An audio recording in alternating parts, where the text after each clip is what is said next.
మీకు ఎక్కడి నుంచి ఆ కథలన్నీ వచ్చి అలా పడితే సార్? తెలిస్తే బాగుండండి, ఇంకా ఎక్కువ కథలు రాద్దును. అవునా?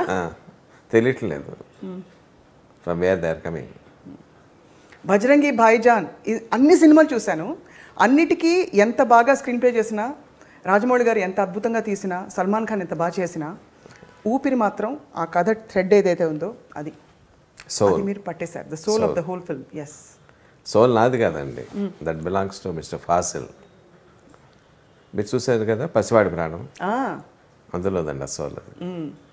సో మీరు ఒక మాట ఎప్పుడు అంటూ ఉంటారు, గతంలో మిమ్మల్ని ఇంటర్వ్యూ చేసినప్పుడు, కథలన్నీ అవే ఉంటాయి, అవునండి, పాత కథలే కొత్తగా చెప్పాలని చెప్పి. అవునండి. సో పాత కథల్ని మీరు అంత కాన్ఫిడెంట్గా కొత్తగా చెప్పి ఇంత ఇన్వెస్ట్ చేసి ఒక బాహుబలి లాంటి సినిమా తీశారంటే హౌ డిడ్ ఇట్ హ్యాపెన్? అసలు ఒక్కొక్క ఫ్రేమ్ చూస్తూ ఉంటే శివగామి ఈ మేనరిజమ్స్ ఉండాలని, శివగామి క్యారెక్టర్ ఇలా ఉంటుందని ఎవరు ఊహించుంటారు, ఎప్పుడు ఊహించుంటారు? ఇలాంటి ప్రశ్నలు కలుగుతాయి.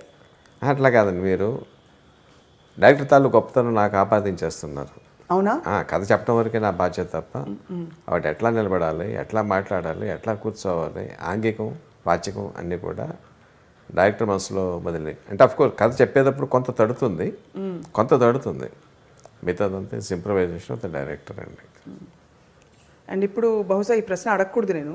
బాహుబలి ఒక పాయింట్ దాటిపోయాక మనందరం ముద్దుబారిపోతాం. అంటే సక్సెస్ కూడా కొన్ని హద్దులు ఉంటాయి మనం అనుభవించడానికి.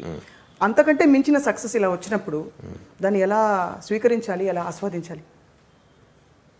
రెండు రకాలండి, ఒక రచయితగా, ఒక దర్శకుడికి తండ్రిగా, ఒక తెలుగువాడిగా, మూడు రకాల ఉంటాయి.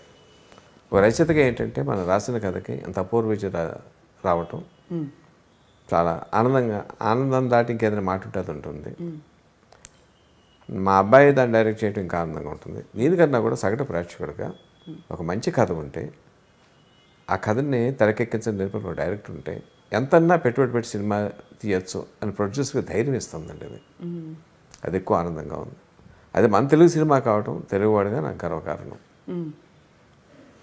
మీరిప్పుడు అంటే కోర్స్ ఈ టాపిక్లోకి రాబోతున్నాం కాసేపట్లో. మీరు ఇప్పుడు శ్రీవల్లి అనే సినిమా దర్శకత్వం కూడా వహించిన విషయం తెలిసిందే. కానీ గతంలో మీరు అంటే ఇలాంటి అటెంప్ట్స్ బాహుబలి విషయంలో కానీ నేనే చేస్తాను అనే ఒక డెఫినెట్గా మన కథ అంటే మనకు కొంత స్వార్థం ఉంటుంది, ఎంత కొడుకైతే మాత్రం. అలా ఎప్పుడు అనిపించలేదా మీకు? లేదండి, లేదు. ఎందుకంటే సినిమా అనేది కథ రాయటం ఒక ఎత్తు అయితే దాన్ని తెరకెక్కించడానికి చాలా చాలా వేరే ఫ్యాకల్టీస్ కావాలి, చాలా ఓపిక కావాలి. దానికి ఓపికతో పాటు ఏదంటే మొన్న ఒక మాట వాడాను ఆడియో ఫంక్షన్లో, ఏక సినిమా వ్రతం అని చెప్పాను, ఏకపత్ని వ్రతం లాగా. చాలా కష్టం. అది చాలా కత్తిమీద సామలండి. 5 సంవత్సరాల పాటు ఈ సినిమా అఖండ విజయానికి కారణానికి ఏంటంటే the sincerity and honest and integrity of the director, the main hero and the producers. More than anything commitment. The commitment అంటే ఎక్కడో అక్కడ యూ కెన్ లూజ్. నాకు తెలుసు అండి, ఎన్నోసార్లు నాకు తెలుసు. 5 సంవత్సరాల దీంట్లో పలానా వాళ్ళు వచ్చారు, వీళ్ళు వచ్చారు, ఆ సినిమా చేద్దామంటే పొరపాటు కూడా వినేవాడు కాదు.